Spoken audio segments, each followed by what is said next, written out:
Courtney, thank you. Welcome inside our college basketball studios for the Jeep Halftime Report. John Brickley, always glad to be by the side of Hall of Famer Rebecca Lobo and Monica McNutt. Who needs the Super Bowl? Put that game on the back burner. This is the game to watch today as South Carolina with a 10-point lead on LSU at the break. Rebecca, we know that South Carolina has the #1 scoring defense in the country. In particular, take me through that first quarter. What did you see defensively? It was on full display. South Carolina is an outstanding defensive team, and they know what their opponent wants to do. And what does LSU typically like to do is run pick and roll action. And they went to that heavy in the first quarter, and South Carolina was able to stifle it. And we're going to get a chance here to look at what exactly that looked like. LSU going to wing pick and roll, this time on the right. Defense fights over. Aaliyah Boston right there for the switch. Look at the tough contested shot by LSU. South Carolina able to get the rebound. Again, wing pick and roll, this time drop coverage.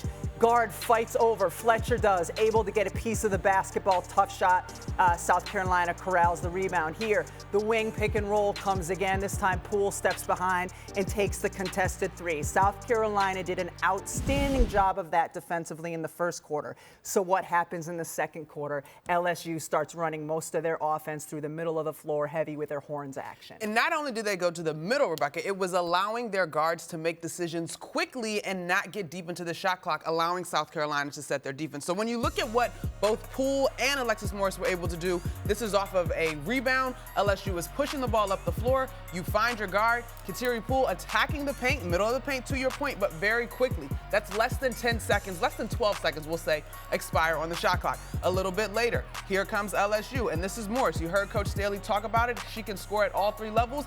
Snakes around the defense, gets a shot up early before South Carolina, can switch properly. Same thing here, gets inside her defender, that quick first step, ball high up off the glass. And so for LSU, they have had to make quick, decisive decisions. Mind you, those two plays also happened while Angel Reese was off the floor, Brett. And LSU with only 2 assists in that first half, and that's going to be kind of the key for them. South Carolina's defense is so good. You need players like those players who can create one-on-one for themselves. And to Monica, your point as well, we thought early on perhaps the stage was too big for LSU. They got down 16 in this game. But take me back to that 1:15 mark of the first quarter when Angel Reese picked up her second quarter. How has that changed the complexion of this game? Listen, Brick and Rebecca, I'm all for Angel Reese owning all of who she is and the swag that she talks about that makes her. But in this moment, and understanding the magnitude of not only this stage, but your presence, why?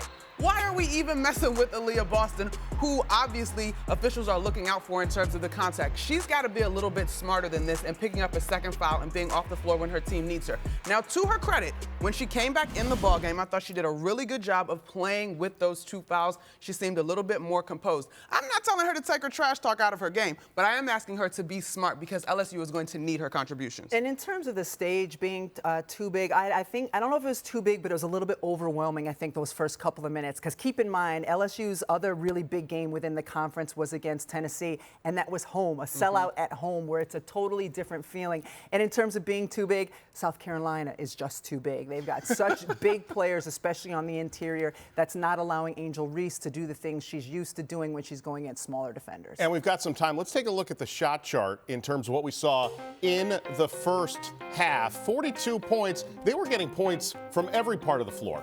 Yeah, South Carolina was all over it. I mean, they showed the versatility in their game going inside to Boston. They were able to make it 3 outside from Beal. Zia Cook doing her thing. But, of course, the area you look at more than any other when you're looking at South Carolina is in the paint. Absolutely. All those blue dots. You know what time it is, Brick. How about this? Alexis Morris leading the charge against South Carolina as you're watching the Jeep Halftime Report.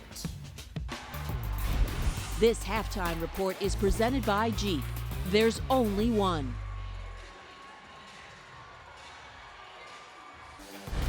This Halftime Report is presented by Jeep. There's only one. Top 6 teams in the Pac-12 separated by 3 games, one of them being Stanford taking on Arizona State.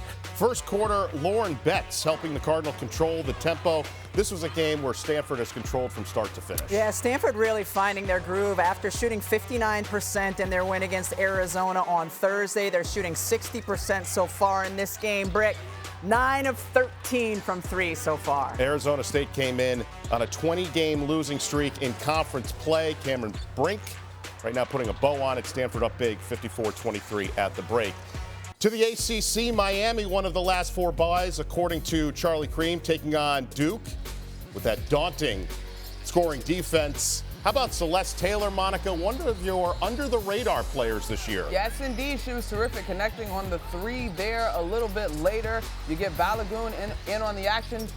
Duke has 6 scores in this one, and they've obviously held Miami to 13 points, which is their 3rd fewest point total of this season for a first quarter. Duke offense using a 13-2 run. Don't forget, they also held BC to 27 points for a full game. Elsewhere in the Big Ten, Maryland with an 82-71 win over Illinois, trying to get to that top spot in the Big Ten. And NC State's woes continue. They have now dropped 3 of their last 4, falling on the road this afternoon in Charlottesville to Virginia, 71-59.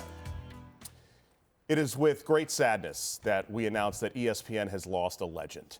Barry Sachs, who led this network studio coverage of women's college basketball for 8 seasons, died today after suffering a heart attack on Friday. Barry worked at ESPN for more than 30 years on everything from NASCAR to SportsCenter, College Game Day to the College World Series. If ESPN put it on the air at one time or another, Barry had something to do with it, and something to do with it making it better. Barry's booming voice was often put to work helping projects reach their potential, and nowhere more effectively than on our women's college basketball coverage. His ideas were innovative, his commitment was unquestioned, his professionalism constant, and his humanity always evident. Barry is survived by his wife Joanne, his son Jesse, and his mother Maxine. All are in our thoughts as we process this enormous loss. Barry didn't simply work at ESPN, Barry was ESPN.